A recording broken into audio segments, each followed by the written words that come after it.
Bismillahirrahmanirrahim. Assalamualaikum warahmatullahi wabarakatuh. Innal hamdalillah nahmaduhu wa nasta'inuhu wa nastahdihi wa natubu ilayh wa na'udzu billahi min shururi anfusina wa sayyiati a'malina. Man yahdihillahu fala mudilla lahu wa man yudlil fala hadiya lahu. وأشهد أن لا إله إلا الله وحده لا شريك له وأشهد أن محمدا عبده ورسوله لا نبي ولا رسول بعده. معاشر المسلمين rahimani wa rahimakumullah. Para ulama berkata, idza wajada al-ma'u batala at-tayammum. Apabila air itu ada, maka tayammum menjadi batal. Tayammum menjadi batal. Ya. Dan ini merupakan kemudahan yang diberikan oleh Allah Subhanahu wa taala terhadap umat ini.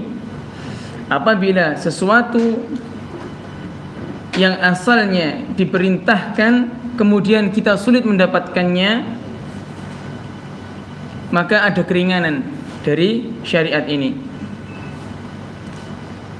Ya mungkin sebagian dari antum ketika datang di masjid ini menginginkan menuntut ilmu kepada Ustadz Syekh Putra hafizahullah. Ya, kemudian kok yang datang kok saya. Nah, ibaratkan beliau itu adalah air sedangkan saya ini adalah debu. Ya. Nah ya, idza wajadal ma' batala tayammum. Apabila airnya ada, maka tayammumnya batal. Kalau airnya enggak ada, maka debu sebagai pengganti. Kata ulama. Seperti ini kata para ulama. Nah, kemudian Allah Subhanahu wa taala berfirman di dalam surat Al-Baqarah, "Wa ma kana Allahu liyudhi'a imanakum." Dan tidaklah Allah akan menyia-nyiakan keimanan kalian. Dan Allah Subhanahu wa taala ketika antum meniatkan ya menuntut ilmu, datang ke masjid, Allah Subhanahu wa taala sudah catat niat antum. Ya, Allah Subhanahu wa taala sudah catat niat antum. Sebagaimana sabda Nabi sallallahu alaihi wasallam, "Majtama'a qaumun fi baitin min buyutillah." Tidaklah suatu kaum berkumpul di salah satu rumah Allah. Yatluna kitab Allah, membacakan kitab Allah, wa yatadarasunahu bainahum, dan mengajarkan di antara mereka ya kitab Allah. Maksudnya di antara mengajarkan kitab Allah ya salah satunya mempelajari isinya, makna kandungannya. Illa nazalat alaihimus sakinah. Kecuali Allah Subhanahu wa taala akan turunkan kepada mereka, kepada orang-orang yang dengan sengaja pergi ke masjid untuk menuntut ilmu, as-sakinah. Allah akan tanamkan, akan turunkan kepada mereka as-sakinah, ketenangan. Wa ghasyiyatuhumur rahmah, dan Allah akan turunkan kepadanya rahmah. Wa haffathumul malaikah, dan Allah akan naungi ya di antara di sekeliling kita ini adalah ada para malaikat. Wa dzakarahumullahu fiman indah, dan Allah Subhanahu wa taala akan memanggil satu persatu ya di antara kita fiman indah, di sisinya. Inilah keutamaan menuntut ilmu. Ma'asyiral muslimin rahimani wa rahimakumullah. Tema yang diberikan takmir ya, takmir masjid atau DKM, yaitu yang berkaitan dengan perdukunan. Ya, tadi malam saya Syekh Putra sekitar jam 9-an lebih setengah 10 beliau menghubungi saya untuk menggantikan beliau dengan tema masalah perdukunan. Berangkat dari hadis, man ata 'arrafan fasa'alahu an syai'in la tuqbal salatuhu 40 lailah. Barang siapa yang mendatangi arraf, ya, arraf nanti ada beberapa pengertiannya. Arraf, kemudian dia menanyakan sesuatu, menanyakan saja, ya, la tuqbal salatahu arba'ina laila. Ya, maka tidak diterima salatnya selama 40 hari. Bayangkan, ketika kita bertanya kepada arraf, kepada dukun, kepada paranormal, ya, kepada orang pintar, ya, maka kita bertanya saja, itu tidak diterima salat kita, ya, selama 40 hari. Di dalam hadis lain dari Abu Hurairah radhiyallahu taala anhu, diriwayatkan oleh Imam Muslim, ya, diriwayatkan oleh Imam Abu Dawud dan Imam Ahmad, man ata kahinan fasaddaqahu bima yaqul faqad kafara bima unzila ala Muhammad sallallahu alaihi wasallam. Barang siapa yang mendatangi dukun, mendatangi kahin, kemudian dia membenarkan perkataan dukun tersebut. Kalau yang tadi bertanya saja, coba-coba bertanya, dia nggak percaya, tapi saya coba-coba bertanya, maka sholatnya tidak diterima selama 40 hari. Sedangkan ini membenarkan ucapannya. Oh iya, kata Mbah Dukun tadi itu begini, kok pas ya? Nah, membenarkan ini. Ya, apa kata Nabi sallallahu alaihi wasallam? Faqad kafara bima nuzzila ala Muhammad sallallahu alaihi wasallam. Sungguh ia telah kufur terhadap apa yang diturunkan kepada Nabi Muhammad sallallahu alaihi wasallam. Nah, di sini Syekh Shalih Fauzan hafizahullah, beliau mengatakan, ya, ada 3 pendapat terkait kata faqad kafar bima unzila ala Muhammad. Sungguh ia telah kufur terhadap apa yang diturunkan kepada Nabi Muhammad sallallahu alaihi wasallam, gara-gara membenarkan ucapan dukun tersebut. Perkataan yang pertama kata beliau, yaitu annahu kafirun bima unzila ala Muhammad. Sesungguhnya dia telah kafir, ya, murtad dari agama Islam. Ya, dia telah kafir gara-gara membenarkan ucapan dukun tersebut. Kemudian yang kedua adalah, maksudnya kufur di sini adalah perbuatan kufur tapi tidak sampai mengeluarkan seseorang dari agama Islam. Ya, tidak sampai mengeluarkan seseorang dari agama Islam. Ya. Kemudian yang ketiga, ya, dan ini insyaallah yang paling rajih, ya, tawakkuf. Ya, tidak mengatakan ia keluar dari agama Islam, juga kita tidak mengatakan dia apa? Tidak keluar dari agama Islam. Ya, itu urusannya dia dengan Allah. Kita tawakuf. Akan tetapi kita maknai hadisnya sesuai dengan zahirnya. Zahirnya bagaimana? Sungguh dia telah kufur terhadap apa yang diturunkan kepada Nabi Muhammad sallallahu alaihi wasallam, yaitu ia telah kufur kepada Al-Qur'an. Ya. Mengapa kok kufur terhadap Al-Qur'an? Allah Subhanahu wa taala berfirman, Alimul ghaibi fala yuzhiru ala ghaibihi ahada. Dialah Allah. Ya, dialah Allah yang Maha mengetahui yang ghaib. Fala yuzhiru ala ghaibihi ahada. Dan tidaklah Allah menampakkan ghaibnya itu kepada satu orang pun. Ya, sedangkan dukun mengatakan dia mengetahui yang ghaib. Ya, kalau seandainya kita membenarkan dukun tersebut, membenarkan ucapan paranormal atau yang sejenisnya, ya, maka kita telah kufur terhadap ayat-ayat yang semisal dengan ini. Ya, kata para ulama, ketika kita mengingkari satu ayat dalam Al-Qur'an saja, ya, maka kita telah kufur terhadap seluruh isi Al-Qur'an. Bayangkan. Nah, ya, ini muqaddimah. Berangkat dari 2 hadis tadi.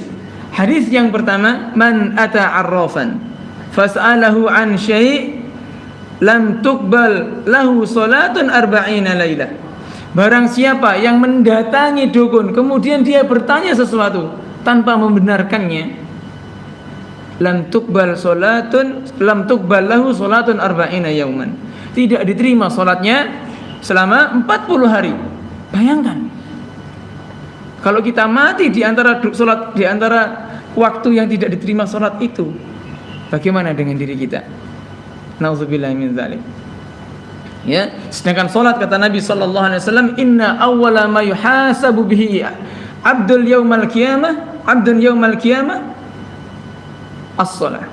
Sesungguhnya perkara yang paling utama akan ditanya pada hari kiamat, yang akan dihisab pada hari kiamat apa? As-shalah, salatnya. Nah, kalau ketika kita membenarkan ucapan dukun, ya, atau kita tidak benarkan tapi kita tanya saja dengan ucapan dukun tersebut, kita bertanya dan tidak diterima 40 hari salat kita, bagaimana tanggung jawab kita di sisi Allah Subhanahu wa taala? Nah, ada beberapa istilah terkait dengan perdukunan ini. Istilah yang pertama adalah arraf. Arraf itu orang pintar. Arraf, arifun artinya pintar. Arraf orang pintar, orang yang sok pintar. Ya. Arraf di sini pengertiannya huwallazi yukhbiru 'anil umuril ghaibati an tariqil hadasi wat takhmini wadh-dhanni.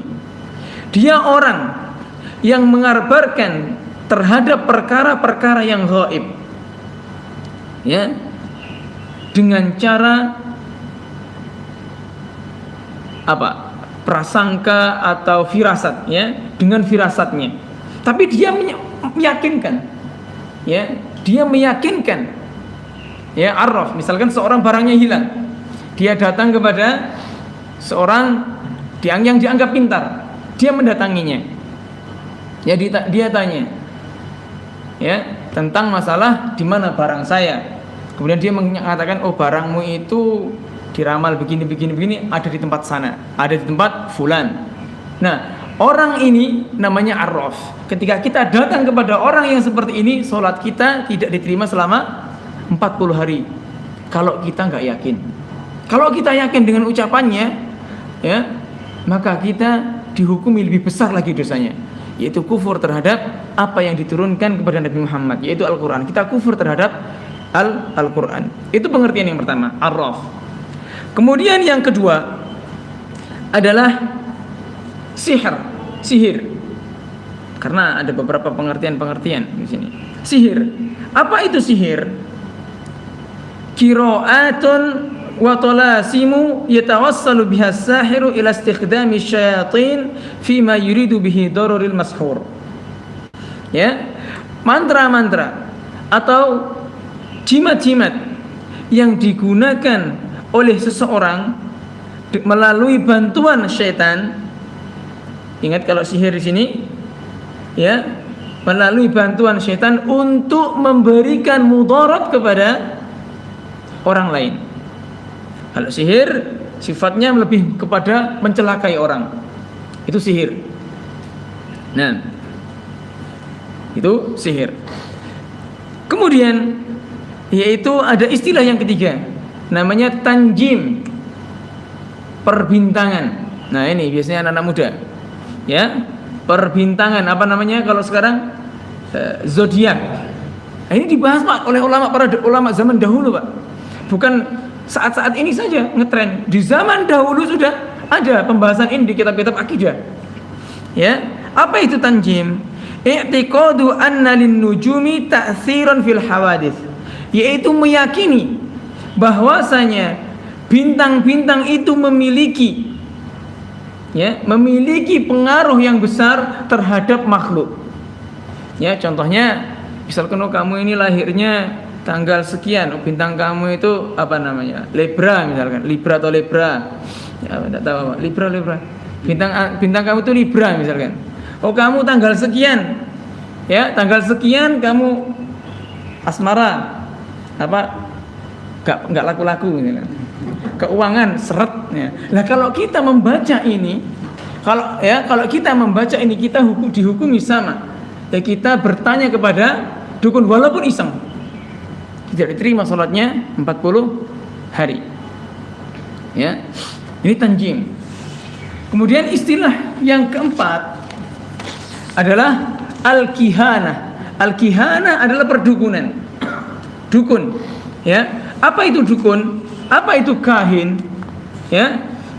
Iddi'a'u ilmil ghaibi biturukin syaitaniyah. Ya.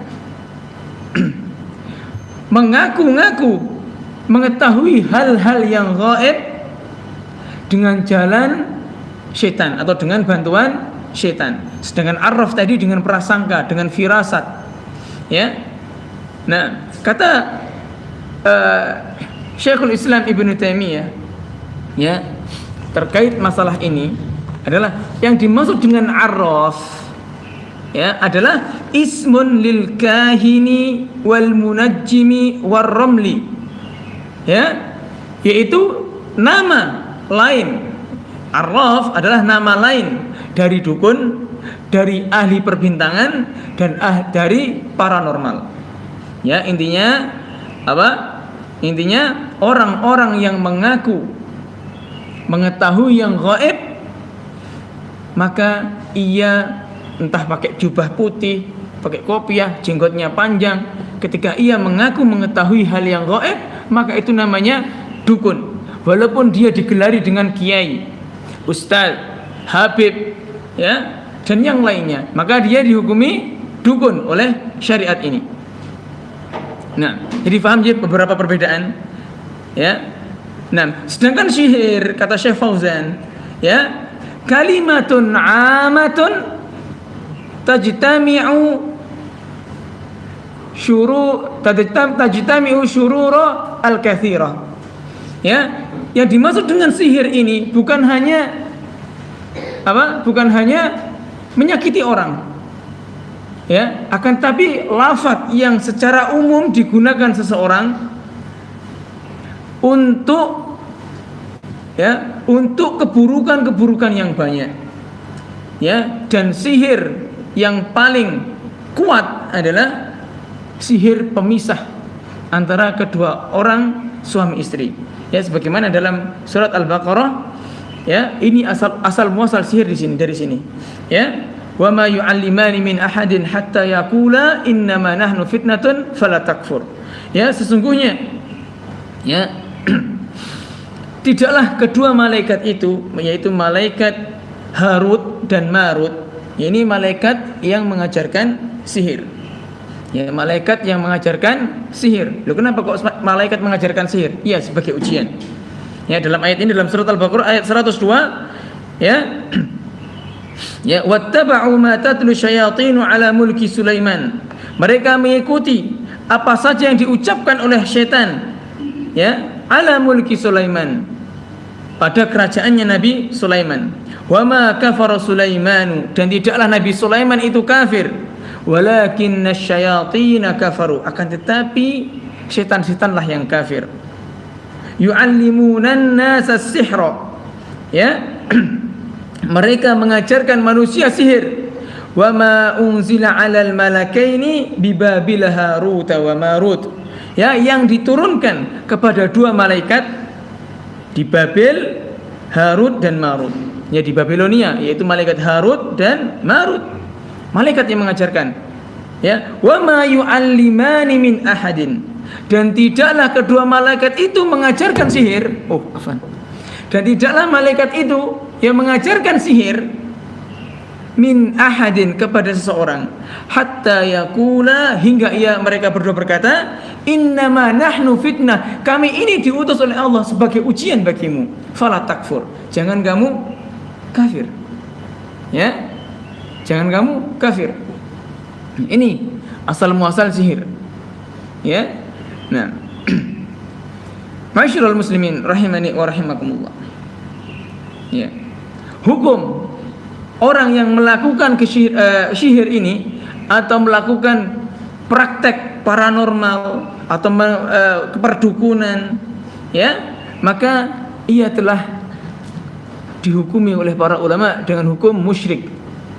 Orang yang musyrik, ya, dan ia merupakan dosa besar, lebih besar daripada orang yang berzina, wal'iyadzubillah.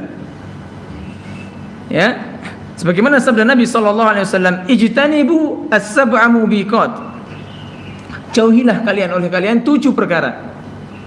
Wa ma hunna ya Rasulullah, apa saja 7 itu wahai Rasulullah? Kemudian Rasulullah SAW mengatakan, asyirku billah, syirik kepada Allah, was-sihru, dan sihir merupakan kesyirikan. Ya, akan tapi Rasulullah SAW yang menyebutnya 2 kali. Sihir termasuk kesyirikan, tapi kenapa kok disebut lagi? Iya, karena ini merupakan, ya, kesyirikan yang sangat besar termasuknya. Ya, kesyirikan syirik akbar. Bahkan kata Umar bin Al-Khattab radhiyallahu taala anhu, haddus sahiri darbatan bis-saif. Ya, hukuman bagi penyihir dipenggal. Umar bin Al-Khattab radhiyallahu taala anhu mengatakan hukuman bagi orang yang mengaku-ngaku mengetahui yang gaib dipenggal kepalanya, Pak. Ya, kalau di Indonesia dimasukkan di TV.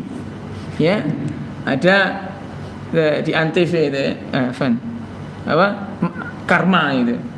Ya, itu ya gimana? Dia seolah meramal begini begitu.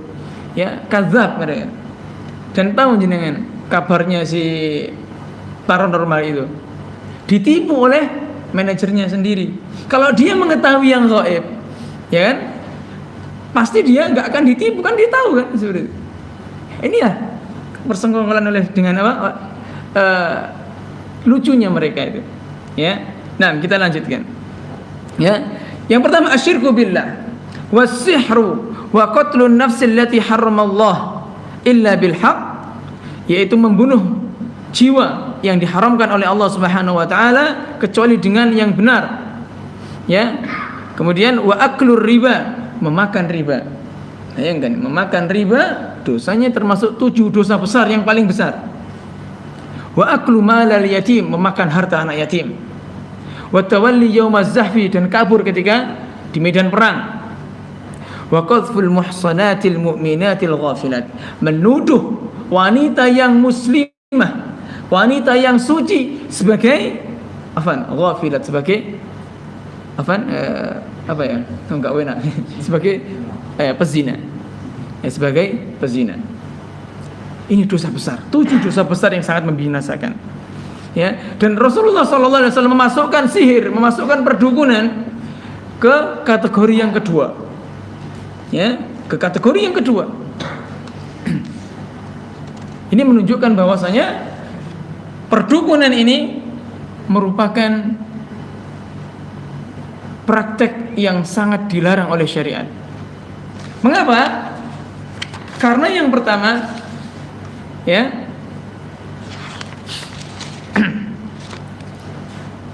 ia meminta pertolongan kepada jin. Walaupun ia dengan torik, dengan yang arraf tadi, dengan prasangka, sebelumnya pasti ia akan bersekongkol dengan jin. Nah, tidak mungkin dia mengetahui prasangkanya seperti ini dan seperti itu tanpa diberitahu oleh jin. Oleh karenanya Allah Subhanahu wa taala berfirman, wa annahu kana rijalun minal insi ya'udzuna birijalin minal jinni fazaduhum rahaqa. Dan bahwasanya ada sebagian manusia meminta perlindungan kepada beberapa laki-laki dari golongan jin, maka jin-jin itu menambah bagi mereka dosa dan kesalahan. Ya, jin-jin itu menambah dosa dan kesalahan. Ya. Dan meminta pertolongan, maksudnya meminta pertolongan di sini adalah meminta pertolongan yang hanya dimampui oleh Allah saja. Ya, ini merupakan ibadah. Berdoa adalah ibadah. Ya, meminta pertolongan ya yang hanya dimiliki oleh Allah saja itu merupakan ibadah. Sebagaimana kita ikrarkan 17 kali setiap hari minimal. Iyyaka na'budu wa iyyaka nasta'in. Hanya kepada Engkau lah ya Allah kami menyembah, kami beribadah. Wa iyyaka nasta'in, dan hanya kepada Engkau lah ya Allah kami meminta pertolongan. Bayangkan masyarakat muslimin, setiap hari kita mengikrarkan kita meminta pertolongan kepada Allah, akan tapi kita masih meminta pertolongan kepada jin. Apa contohnya? Nuwun sewu Pak. Saya orang Banyuwangi, tapi keluarga Madura. Di Banyuwangi itu mbah-mbah dulu pernah diajari saya dulu waktu masih kecil sama mbah-mbah, kalau lewat ya di hutan atau di tempat yang sepi, maka ucapkan ini, mbah putune ape lewat mbah ojo diganggu mbah. Nah, saya tanya, mbah itu siapa? Siapa? Si penunggu itu, kita minta kepada dia. Dan ini merupakan kesyirikan. Kesyirikannya besar atau kecil? Besar, Pak. Ya, sebagaimana Allah Subhanahu wa taala berfirman, ya, wa qala rabbukum ud'uni astajib lakum innal ladzina yastakbiruna an ibadati sayadkhuluna jahannama dakhirin. Dan Rabb kalian telah berfirman kepadaku, berdoalah kalian hanya kepadaku, astajib lakum, aku akan kabulkan. Innal ladzina yastakbiruna an ibadati, sesungguhnya orang-orang yang sombong terhadap ibadah kepadaku. Ibadah di sini maksudnya apa? Doa. Karena ud'auni, berdoalah kepadaku. Ya, sesungguhnya orang-orang yang sombong terhadap ibadah kepadaku, ia enggan berdoa kepadaku, kepada Allah maksudnya, sayadkhuluna jahannama dakhirin, ia akan masuk neraka jahanam dengan hina. Ya. Dan Rasulullah sallallahu alaihi wasallam diperintahkan oleh Allah Subhanahu wa taala untuk meminta perlindungan hanya kepada Allah Subhanahu wa taala. Dalilnya apa, Pak? Ada yang tahu? Apa Mas dalilnya, Mas? Rasulullah diperintahkan oleh Allah untuk berdoa, untuk meminta perlindungan kepada Allah Subhanahu wa taala dari jin dan dari penyihir. Apa dalilnya? Antum hafal semua? Qul a'udzu birabbin nas, ini. Ya, katakan Muhammad, a'udzu birabbin nas, aku minta perlindungan kepada Rabbnya manusia. Siapa? Allah. Malikin nas, rajanya manusia. Ilahin nas, Tuhannya manusia. Min, dari apa? Min syarril waswasil khannas, dari waswas al-khannas, yaitu penyihir maksudnya. Alladzi yuwaswisu fi sudurin nas, yang meniupkan waswas itu di dalam hati para manusia. Dari apa? Minal jinnati wan nas, dari jin dan manusia. Ya. Rasulullah diperintahkan langsung oleh Allah Subhanahu wa taala untuk meminta perlindungan langsung. Ya. Karena Rasulullah sallallahu alaihi wasallam pernah kena sihir. Ya. Pernah kena sihir. Diriwayatkan bahwasanya Rasulullah sallallahu alaihi wasallam sakit beberapa hari. Kemudian datang malaikat Jibril, dalam riwayat lain 2 malaikat dalam mimpinya, dan mimpi Nabi adalah wahyu. Ditanya, "Kenapa orang ini?" Kata malaikat yang satunya, "Dia disihir." Siapa yang menyihir? Ya, orang Yahudi, siapa namanya saya lupa. Yang menyihir orang Yahudi. Ya, dan akhirnya di mana letak sihirnya itu? Ya, di sumur yang bernama di sebuah sumur pokoknya, di sebuah sumur. Ya, dan akhirnya diambillah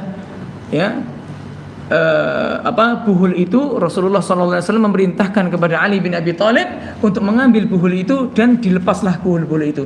Setelah dibuka oleh Nabi sallallahu alaihi wasallam, ternyata di dalam buhul itu isinya adalah rambut. Rambutnya Nabi sallallahu alaihi wasallam ketika beliau bersisir terjatuh dan diambil oleh si penyihir itu, dijadikan sarana untuk berbuat sihir. Dan oleh karenanya ma'asyiral muslimin, ketika antum semua, ya, baik untuk terutama para ummahat atau para akhwat, jangan sekali-kali kalian memberikan apa yang biasa kalian pakai itu kepada orang yang belum kalian kenal dengan baik. Bisa jadi dengan wasilah itu, ya, orang tersebut menjadikan sarana untuk menyihir kalian. Ya. Apalagi foto malah jelas. Nah, ini pentingnya kita, ya, untuk tidak asal muasal upload foto di medsos.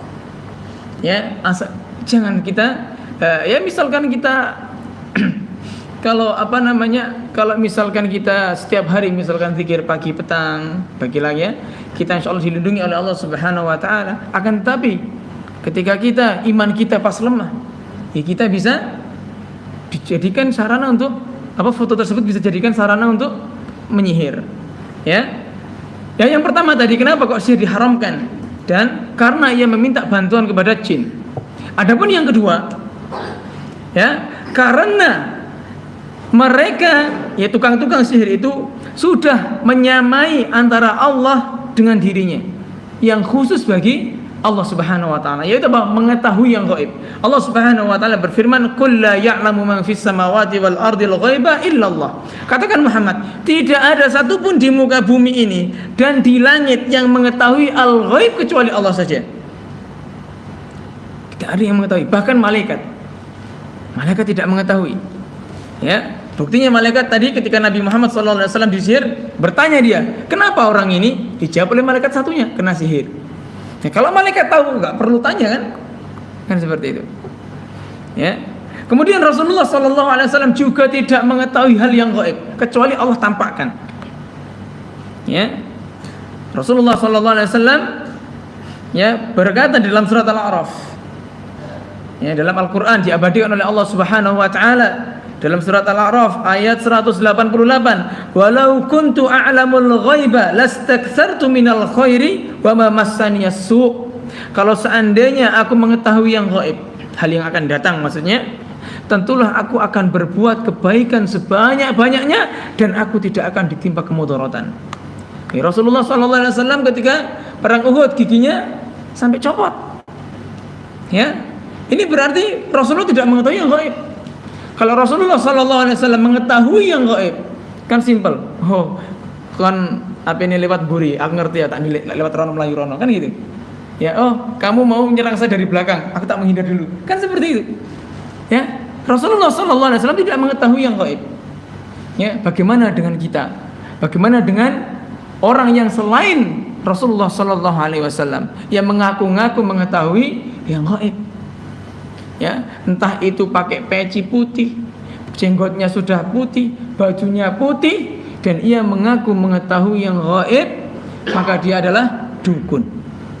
Ketika kita bertanya kepada mereka, maka tidak diterima sholat kita selama 40 hari. Kemudian yang ketiga, mengapa dukun, perdukunan dan sejenisnya diharamkan? Ya, yaitu pasti para dukun, penyihir, paranormal, ya, ketika ia meminta bantuan kepada jin, pasti dia menghinakan Islam. Pasti, Pak. Ya, Allah Subhanahu wa taala berfirman, "Wa may yu'azzim sya'airallahi fa innaha min taqwal qulub." Barang siapa yang mengagungkan syiar-syiar Allah, fa innaha min taqwal qulub. Sesungguhnya ya, itu timbul dari ketakwaan dari hati. Mafhum mukhalafahnya, pemahaman secara terbalik, barang siapa yang menghinakan syiar-syiar Islam atau syiar-syiar Allah, sesungguhnya itu merupakan kekufuran hati. Ya, bayangkan, kalau kita mengagungkan, ini merupakan ketakwaan hati. Kalau kita merendahkan, itu merupakan kekufuran hati. Ma'asyiral muslimin rahimani wa rahimakumullah. Nah, apa hukum bagi seseorang, ya, entah dia mempraktekkan perdukunan atau ia iseng-iseng bertanya kepada dukun atau yang sejenisnya? Yang pertama adalah orang yang datang kepada dukun bertanya kepadanya tentang sesuatu, ya, dan ia tidak mempertanyainya, maka sholatnya tidak diterima 40 hari. Sebagaimana muqaddimah tadi, Nabi SAW bersabda, "Man ata 'arrafan fasa'alahu 'an syai'in lam tuqbal lahu salatun 40 lailah." Barang siapa yang bertanya, yang mendatangi paranormal, mendatangi arraf, ya, mendatangi arraf, kemudian ia bertanya tentang sesuatu, maka tidak diterima sholatnya selama 40 hari. Kemudian yang kedua bahayanya, ketika seorang datang bertanya, kemudian dia membenarkan perkataannya, atau dia tidak datang tapi ditemui oleh dukun, kemudian dukun memberikan sesuatu yang pemberitahuan yang gaib, misalkan masalah-masalah yang gaib, dan ia membenarkan perkataan itu, ya, maka ia telah kufur terhadap apa yang diturunkan oleh Allah Subhanahu wa taala kepada Nabi Muhammad sallallahu alaihi wasallam. Ia kufur terhadap Al-Qur'an. Dalilnya adalah man ata kahinan aw arrafan fasaddaqahu bima yaqul faqad kafara bima unzila ala Muhammad. Riwayat Imam Ahmad, ya.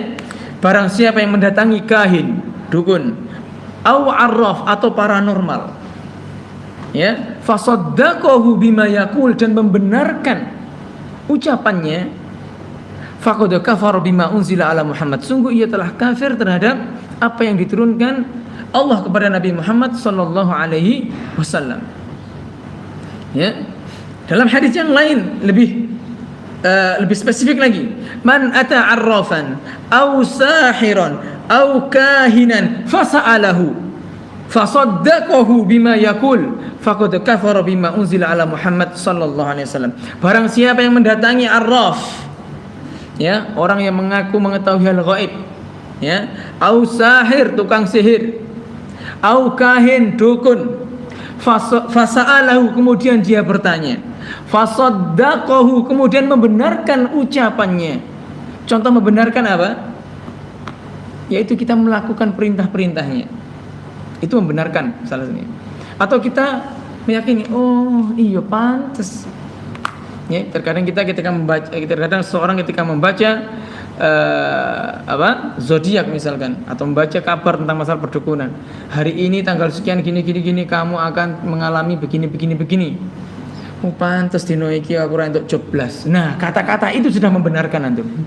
Ya, misalkan antum kerjanya ngojek ya. Tanggal lahir antum misalkan tanggal sekian, bulan sekian, ya. Kemudian antum tiba-tiba iseng-iseng masuk trending topik zodiakmu hari ini. Nah, kita antum baca, loh iki pas tanggal lahir saya ini. Ya, asmara. Misalnya asmara teratas ya. Asmara misalkan. Ya, kamu percintaannya lagi ruwet ini. Pantas aku mau sama istri ya, muring-muring aja. Pantas ini cocok ini. Jur ya. Terus kemudian di keuangan kamu hari ini lagi seret ya. Pantas dari tadi nggak dapat job. Nah, ketika kita mengatakan pantas ya. Nah, ini berarti kita membenarkan ucapan dukun. Sekarang kita bertobat kepada Allah Subhanahu wa taala. Ya. Sekarang kita bertobat kepada Allah Subhanahu wa taala. Nah, kemudian yang ketiga ancamannya. Ya, yang pertama tadi tidak terima 40 hari kalau kita bertanya saja. Yang kedua, ketika kita membenarkan kita dicap ya sebagai orang yang kufur terhadap Al-Qur'an. Nah, kufur di sini para ulama masih berbeda pendapat. Apakah dia kufur yang mengeluarkan pelakunya kepada agama Islam atau kufur yang tidak? Ya, kan ada kufrun duna kufrin, ada perkataan ucapan yang kufur akan tapi tidak sampai mengeluarkan pelakunya ke dalam keluar dari agama Islam. Nah, dan yang ketiga tadi yaitu dia memaknai kufur ya kufur, entah dia keluar dari Islam atau itu urusan dia sama Allah. Nah, dia tawakuf di sini namanya. Nah, adapun yang ketiga, hukuman bagi orang yang atau ancaman bagi orang yang melakukan perdukunan atau bertanya kepada dukun, ya, yaitu diancam oleh Allah Subhanahu wa taala tidak akan dimasukkan Allah ke dalam surga. Sebagaimana dalam hadis diriwayatkan oleh Imam Ibnu Hibban dengan sanad hasan, ya, an Abi Musa, dari Abu Musa Al-Asy'ari, anna Nabiy sallallahu alaihi wasallam qala, dia berkata, salasatun la yadkhulunal jannah. Ada 3 orang yang tidak akan masuk surga, kata Nabi sallallahu alaihi wasallam. Ya, yang pertama mudminul khamr, orang yang kecanduan minum khamr. Ya, wa qati'ur rahim, dan orang yang memutus silaturahim. Ya, wa musaddiqun bisihr, dan orang yang membenarkan perkara sihir. Ya, orang yang membenarkan sihir. Membenarkan saja, belum melakukan. Bagaimana kalau melakukan? Membenarkan saja seperti itu. Bagaimana kalau kita melakukan praktek sendiri? Ya, seperti itu. Nah, ancamannya dari Allah Subhanahu wa taala berat dan masih banyak sekali. Ya, ancaman-ancaman yang Allah Subhanahu wa taala berikan kepada kita. Cukup ancaman yang paling ringan dan ancaman yang paling berat tadi. Ya, kita tidak dimasukkan oleh Allah ke surga. Nauzubillahi min dzalik. Ketika kita membenarkan praktek perdukunan tersebut. Nah, kemudian apa tanda-tanda dukun itu? Nah, tanda yang pertama. Ini dukun yang asli, Pak, bukan dukun yang abal-abal. Tanda yang pertama adalah dukun pasti akan bertanya kepada kita, kepada seorang yang bertanya kepadanya tentang nama ibu, tanggal lahir tapi yang weton. Nama ibu kita, tanggal lahir tapi yang weton. Mengapa? Karena dukun itu menganggap menghinakan kita. Ya, orang Islam ketika dia lahir dari pernikahan yang sah, itu nasabnya sambungkan kepada bapaknya. Kan gitu. Nah, dan ia ditanya ibunya siapa, bapaknya gak penting. Ibunya siapa namanya. Itu tujuannya apa? Dia ingin menghinakan dia. Dia dukun itu menganggap dia itu sebagai anak zina. Karena Rasulullah SAW mengatakan, ya waladuz zina syarrus tsalatsa. Ya, anak zina itu keburukan yang ketiga. Keburukan pertama bapaknya dan ibunya, dan ia ketiga. Dan ini merupakan keburukan, dihinakan kita. Ya, pasti gitu. Dan kita ditanya tanggal lahirnya. Tanggal lahirnya apa? Bukan tanggal lahir yang misal Masehi, bukan. Biasanya tanggal lahir yang sifatnya weton. Kamu lahirnya Jumat Kliwon, nah seperti itu. Wage, Pon, Legi, nah seperti itu. Itu dukun yang asli biasanya seperti itu. Ya. Kemudian yang kedua, tandanya biasanya dukun itu meminta bekas pakaian atau sesuatu yang pernah kita pakai. Ya. Entah sifatnya itu rambut yang sudah yang digunting, atau pakaian apa yang pernah kita pakai, afan, atau celana dalam biasanya yang buat pelet, ya seperti itu. Ya, biasanya meminta seperti itu sebagai wasilah atau foto. Ya, kalau antum lihat di YouTube, ya banyak sekali seperti ini. Ya, banyak sekali.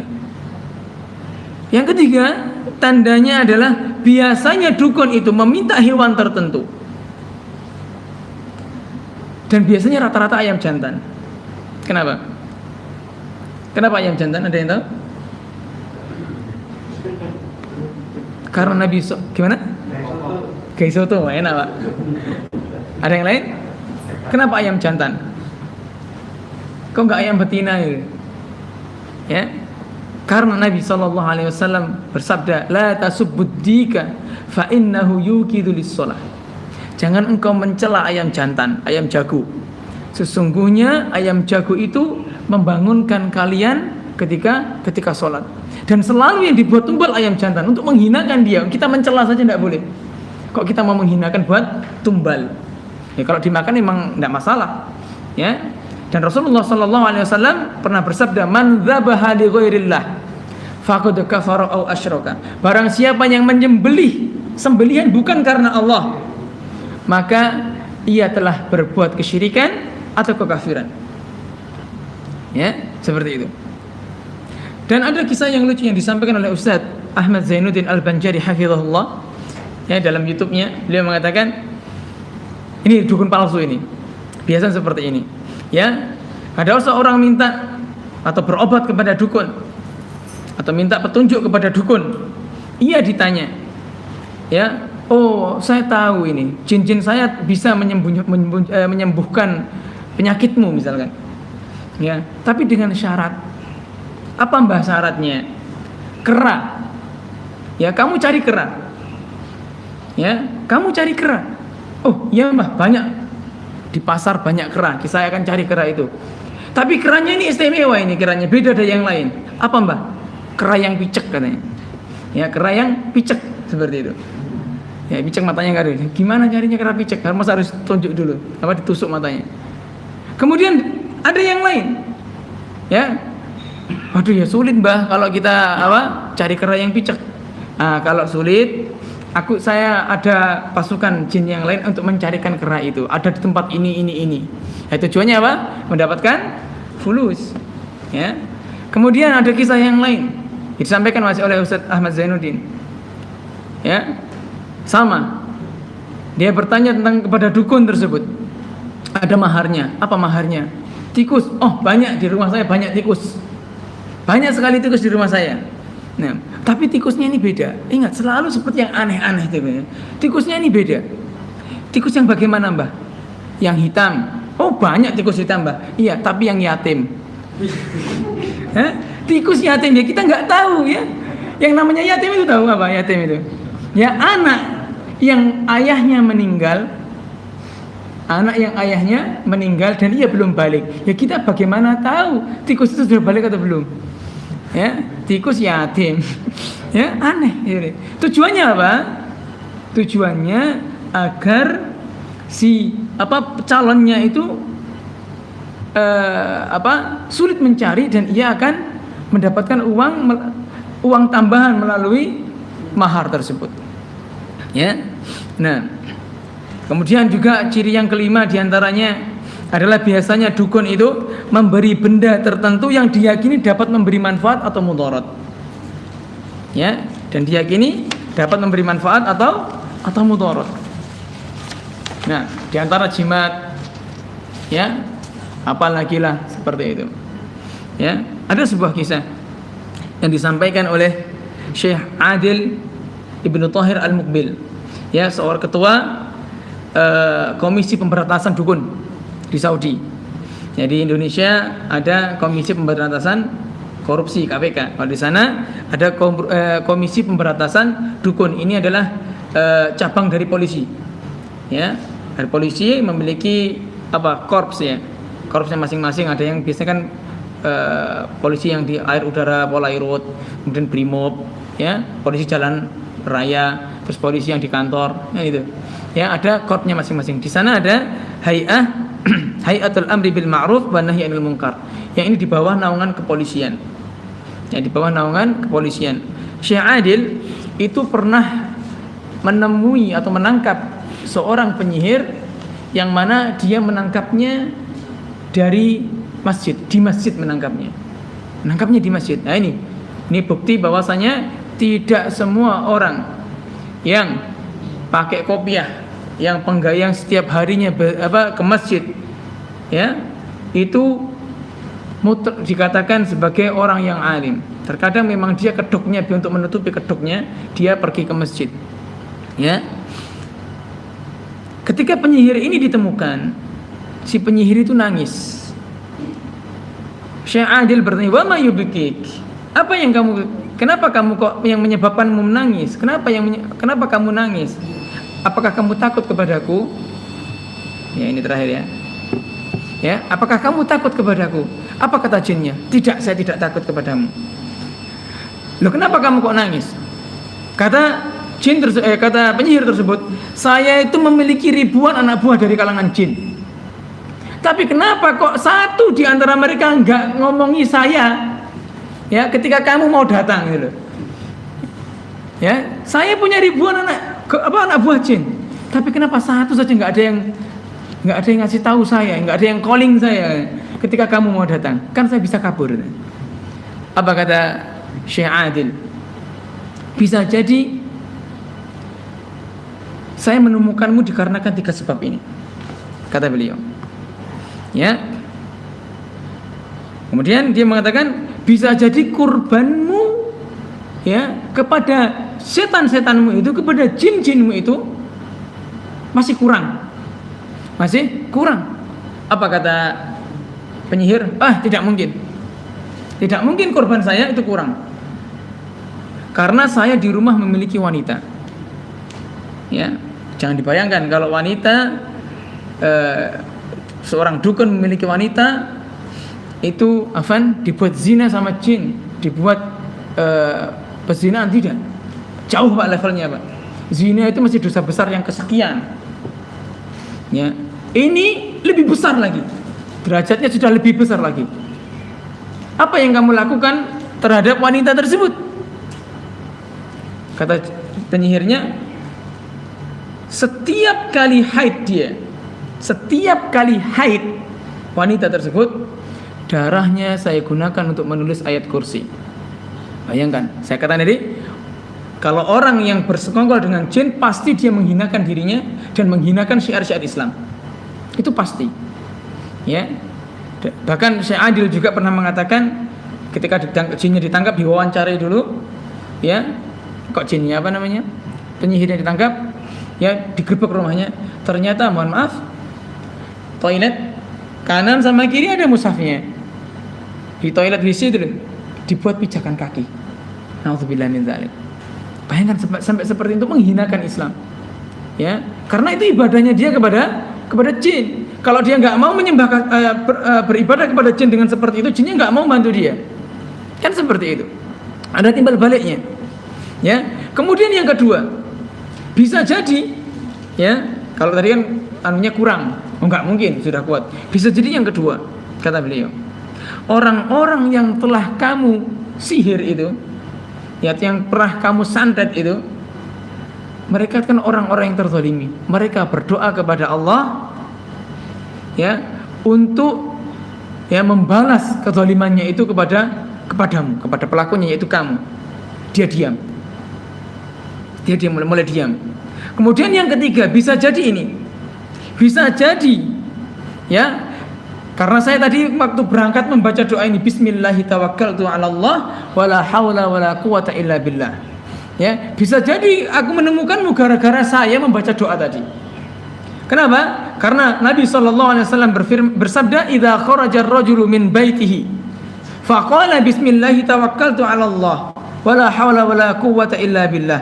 Apabila seseorang keluar dari rumahnya dan berkata bismillahi tawakkaltu 'ala Allah wala haula wala quwwata illa billah, qala, ya, dikatakan, ya, hudita wa kufita wa wukita, kamu diberi petunjuk. Ya, bisa jadi saya diberi petunjuk untuk menemukanmu oleh Allah Subhanahu wa taala. Ya. Wa kufita, dan kamu dicukupi. Bisa jadi ketika saya mau pergi ke menemukanmu, jin-jinmu itu ingin mencelakai saya, tapi saya dicukupi oleh Allah Subhanahu wa taala. Ya, dilindungi. Kemudian wa wukita, dan engkau dilindungi. Ya, bisa jadi ketika saya mau pergi, jin-jinmu itu sudah mengabarkan, sudah ingin menyerang saya. Akan tetapi Allah Subhanahu wa taala melindungi saya gara-gara saya membaca bismillahi tawakkaltu 'ala Allah wala haula wala quwwata illa billah. Ya. Kemudian setan ketika kita membaca tersebut, setan berkata kepada beberapa temannya, bagaimana mungkin kalian bisa mengganggu orang-orang yang telah diberi petunjuk, yang dicukupi dan dilindungi. Doa yang singkat tapi fadilahnya sangat besar. Ya, masihkah kita akan mempercayai dukun-dukun tersebut, atau kita mendatangi dukun-dukun tersebut? Ya, masihkah kita dengan ancaman dari Nabi SAW, dari Allah Subhanahu wa taala yang sangat keras tersebut? Ya, jadi kita jangan percaya, Pak, terhadap orang-orang yang mengaku mengetahui yang ghaib. Nah, mungkin ini yang bisa saya sampaikan. Biasanya ada pertanyaan, Ji, tafadhol. Kalau tadi kan kita percaya boleh, tapi sekarang fenomenanya itu banyak dukun pengobatan alternatif, itu gimana? Jadi pengobatan alternatif, ya modelnya gitulah, seperti yang di TV yang marak di beberapa daerah juga. Nah, ya, Syekh Saleh Fauzan hafizahullah, ya, beliau mengatakan, bagaimana kalau seandainya dukun-dukun tersebut dia tidak mengetahui yang gaib, akan tapi untuk pengobatan. Nah, akhi, kata beliau, ya, menjadikan seseorang menjadikan sesuatu yang bermanfaat itu tidak serta-merta membolehkan sesuatu yang haram. Contoh, saya tanya, khamr itu ada manfaatnya atau tidak? Khamr, ada, Pak. Allah saja mengatakan, ya, yas'alunaka 'anil khamri wal maisir. Ya, mereka bertanya kepadamu Muhammad tentang khamr dan perjudian. Apa kata Allah? Qul, ya, yas'alunaka 'anil khamri wal maisiri qul fihima ismun kabirun wa manafi'u linnas. Katakan Muhammad, di keduanya itu, di khamr dan perjudian itu, ismun kabirun, ada dosa yang besar, wa manafi'u linnas, dan ada banyak manfaatnya oleh manusia. Akan tapi saya tanya, khamr haram atau halal? Haram, Pak. Judi haram atau halal? Haram, Pak. Ada manfaatnya apa tidak? Ada, Pak. Ya, ketika orang stres misalnya, orang stres, mikirnya pusing, minum minuman keras. Tujuannya apa? Untuk menghilangkan stresnya. Kan seperti itu mereka, untuk menghilangkan pikiran stresnya. Apakah dihalalkan? Tidak. Haram, tapi bermanfaat bagi dia. Kan gitu. Ya, judi haram, tapi bermanfaat atau tidak? Bermanfaat kalau menang dia. Ya kan? Bermanfaat kalau menang. Akan tapi tetap haram. Ya. Jadi niat baik itu tidak serta-merta membolehkan sesuatu yang diharamkan. Contoh, saya tanya, menyenangkan orang lain itu hukumnya sunnah atau tidak. Bahkan sunnah kan, bahkan perbuatan yang paling afdal, sururun tudkhiluhu ala muslim, perbuatan yang paling dicintai Allah. Ya, perbuatan yang paling dicintai Allah adalah sururun tudkhiluhu ala muslim, kebahagiaan yang engkau masukkan ke dalam hati seorang muslim. Ya, saya tanya, ketika seseorang ingin menyenangkan janda yang kesepian, menyenangkan niatnya, boleh atau tidak? Haram, Pak. Kenapa? Zina. Kan itu. Jadi tidak serta-merta niat baik itu bisa menghalalkan sesuatu yang diharamkan. Sama ketika seseorang dukun tersebut memakai bantuan jin misalkan, ya, memakai bantuan jin atau bersekongkol dengan jin, ya, maka walaupun buat pengobatan itu tidak diperbolehkan. Allahu a'lam. Allah a'lam. Jadi seperti itu, Pak, tidak boleh. Tetap kata Syekh Shalih Fauzan tidak boleh. Nah, terus bagaimana dengan hipnoterapi? Pernah dengar hipnosis atau hipnoterapi? Boleh atau tidak?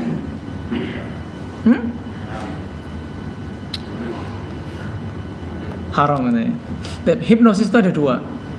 Hipnotis yang sifatnya menggunakan bantuan jin, dan hipnotis yang memang dia itu merubah mindset seseorang. Jadi orang itu dikasih motivasi ya, agar gimana dia dirubah sugestinya. Nah, hipnotis yang kedua ini sifatnya mubah, diperbolehkan. Ya, sifatnya mubah, diperbolehkan. Jadi misalkan antum semuanya misalkan punya penyakit apa gitu, ya, kemudian dihipnotis sugestinya dirubah, ya, maka ini diperbolehkan dengan syarat tidak menggunakan bantuan jin. Ya, adapun yang menggunakan bantuan jin sama, dia adalah dukun. Kalau kita lihat di televisi yang sifat hipnosis, itu kan biasanya coba pikirannya tenangkan, semakin dalam semakin tenang. Kan itu ingin merubah mindset kita. Ya, yang awalnya misalkan kita takut terhadap sesuatu, ya, akhirnya kita dirubah mindset kita agar tidak takut terhadap sesuatu tersebut. Dan hipnosis ini digunakan oleh para dokter biasanya ketika seseorang tidak boleh menerima, ya, obat tertentu atau bius tertentu, ketika ia akan menjalani operasi, ya, maka dia dihipnosis. Ya, dihipnosis tanpa dibius, akhirnya dia tidak sakit. Dan ini adalah penemuan. Ya, dan ini adalah ilmu pengetahuan yang diperbolehkan oleh Islam dengan syarat tidak menggunakan bantuan jin. Ya, Allahu a'lam. Sampun ya. Kita semoga bermanfaat. Kita akhirin kafaratul majlis. Subhanakallahumma wa bihamdika asyhadu an la ilaha illa anta astaghfiruka wa atubu ilaik. Assalamualaikum warahmatullahi wabarakatuh.